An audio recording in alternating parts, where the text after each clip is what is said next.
Boa noite, pessoal. Tudo bem com vocês? Dando continuidade na nossa aula 4, a gente vai falar um pouquinho hoje sobre ferrografia. A última aula a gente tratou sobre termografia, então hoje a gente continua, né, com os instrumentos e ferramentas falando da ferrografia como o primeiro item, ok? Vamos lá? Bom, pessoal, primeiramente, o que é ferrografia? Estudo tribológico de partículas encontradas nos óleos lubrificantes. Tá? Então, a gente analisa essa questão de como está os nossos equipamentos através, né, dessa análise. Qual que é o objetivo disso? O objetivo, pessoal, é encontrar o desgaste, né, dessas máquinas, desses equipamentos, através da metodologia, encontrando o que? Partículas, né, dentro do óleo.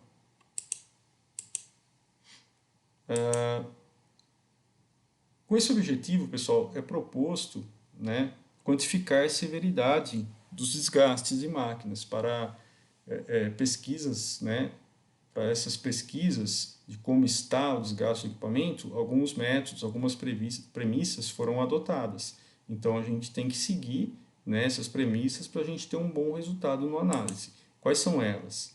Toda máquina desgasta-se antes de falhar. O desgaste gera partícula, pedaços. Os componentes de máquinas que sofreram atrito geralmente são lubrificados e as partículas permanecem em suspensão por um certo tempo. Considerando que as máquinas e seus elementos são construídos basicamente de ligas de ferro, a maior parte das partículas provém, né, dessa liga. Não tem como, né? O pessoal desgaste do ferro, de engrenagem e tudo mais, elas ficam inertes ali no óleo, né, antes de cair. Então, é analisado esse tipo de situação também. Bom, o conceito desse análise, pessoal, tá? É uma técnica de avaliação das condições de desgastes dos componentes de uma máquina ou equipamento por meio da quantificação e observação das partículas de suspensão em óleos ou outros fluidos. Tá? Então, é analisado a quantidade e a forma dessas partículas. Tá? Então, tem um método, né, que define quem analisa a quantidade, quem analisa o formato. Bom, consiste na determinação da severidade, modo e tipo de desgaste por meio da identificação morfológica, acabamento superficial, coloração, natureza e tamanho das partículas. Então, cada detalhe desse, né, leva o analista a entender como foi o desgaste, o porquê foi o desgaste dessa peça. Então, aqui eu tenho, né, uma foto, né, do analisador, e aqui a gente tem mostrando, né, microscopicamente as partículas encontradas no óleo e tudo mais. Aí é medido o tamanho, tipo, formato, para poder chegar no diagnóstico. Tá? Como eu falei, existem alguns tipos de exame, né, para analisar. Tem a ferrografia analítica, tá, que ela permite a visualização das partículas que possam ser identificados, né, os tipos de desgaste presente. Então, nesse caso, né, a gente analisa a visualização das partículas. E por aí a gente identifica o tipo de desgaste que está presente naquele equipamento, naquela peça. Os tipos de partículas são classificados de acordo com o tipo de desgaste. Tá? Então, determinado tipo vai ser um tipo de desgaste. Né? O tipo B vai ser o tipo B de desgaste. Bom, alguns exemplos aqui. Se for esfoliação, se for abrasão, se for corrosão, né? Ou conforme sua forma. Tá? Se for de esfera, se for laminares, ou ainda conforme sua natureza.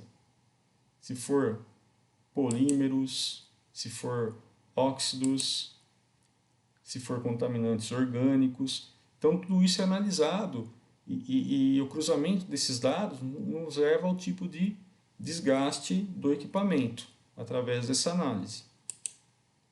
Tá? Então, aqui é só um desenho para ilustrar, né, tamanhos de partículas, né, tipos de partículas, que elas ficam inertes, é só para exemplificação mesmo. Depois da analítica, a gente tem a ferrografia quantitativa. O que faz a quantitativa?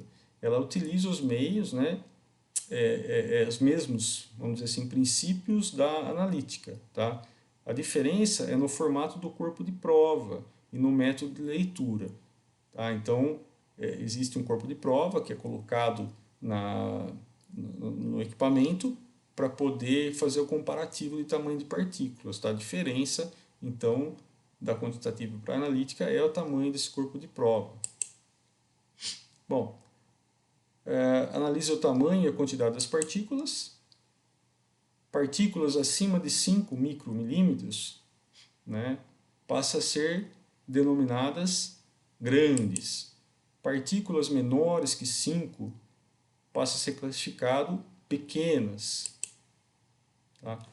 Aqui é só para vocês terem ideia, né, da classificação. Se for esfoliação, ela é de 0,5 a 5 micromilímetros. Se for fadiga, né, tem uma tabela que você consegue analisar, e tem aqui os tipos, se ela é partícula laminada, se ela é corte por abrasão. Então tem algumas identificações para poder dizer assim, olha, esse equipamento está sofrendo esse desgaste e é por esfoliação. Né? Aí você consegue atacar o problema. Bom, um outro método que a gente tem, pessoal, é a ultrassonografia. Reparem no desenho. É como se a gente estivesse fazendo um ultrassom mesmo. Aqui está fazendo um ultrassom na tubulação. Tá? Esse ultrassom pode ser feito em tubulação de gás, tubulação de ar comprimido, água, enfim. Né? Método de análise com ultrassom. Ferramenta de diagnóstico muito importante, facilita o trabalho dos técnicos em locais de muito barulho. Tem local que você não consegue analisar, né? Gera muito ruído no equipamento, mas o ultrassom consegue atuar nesses locais. Ajuda na identificação de vazamentos em tubulações de gases, líquidos e sistemas de ar e vácuo. Verifica as condições de operação de vários componentes de máquinas e equipamentos, como, por exemplo, né, rolamentos em engrenagens, né, problemas de emissões elétricas com faiscamento e arco voltaico. Tá? Então dá para utilizar em vários locais, em várias ferramentas, em várias localidades, em várias tubulações dentro da área industrial. Bom, qual que é o conceito desse ultrassom, só para a gente entender um pouquinho? Definição, né, parte do princípio que o som é um ruído causado pela vibração das moléculas através de um meio, como por exemplo o ar ou metais. As vibrações, pessoal, se propagam de forma esférica, né, desde sua fonte, desde a geração dela ali, né? É como se uma partícula esférica fosse batendo, né, numa tubulação, você consegue perceber, né, essa vibração. A faixa de frequência audível pelo ouvido humano vai de 20 a 20 mil Hz. Tá? Por isso, abaixo de 20, dizemos que a frequência acústica é infrassônica. E acima de 20, ela é ultrassônica. Então, por isso, né, por ela ser maior, que a gente consegue pegar com ultrassom. Bom, ainda no conceito, né, vários defeitos e falhas de máquinas e equipamentos começam a se manifestar em frequências muito altas, ou seja, ultrassônica. Então, aquele ruído que a gente escuta lá na fábrica, né, a gente consegue identificar por quê? Porque são sons, né, são frequências ultrassônicas que a gente consegue ouvir, né, em alta intensidade. Nesse caso, o aparelho de ultrassom capta tais frequências por meio de um método chamado heterodinação. que traduz as frequências para um nível mais baixo, para poder ser analisado, né? Muito alto a gente não consegue, fica distorcido. E fica então uma frequência audível, possibilitando que o técnico possa escutar normalmente as falhas. Então isso facilita muito. A heterodinação, o que é, pessoal? Só como curiosidade. É quando se misturam duas vibrações de frequências originais e as distintas, o produto dessa mistura é igual à soma ou à diferença dessas frequências. Então esse cálculo, o aparelho é quem faz.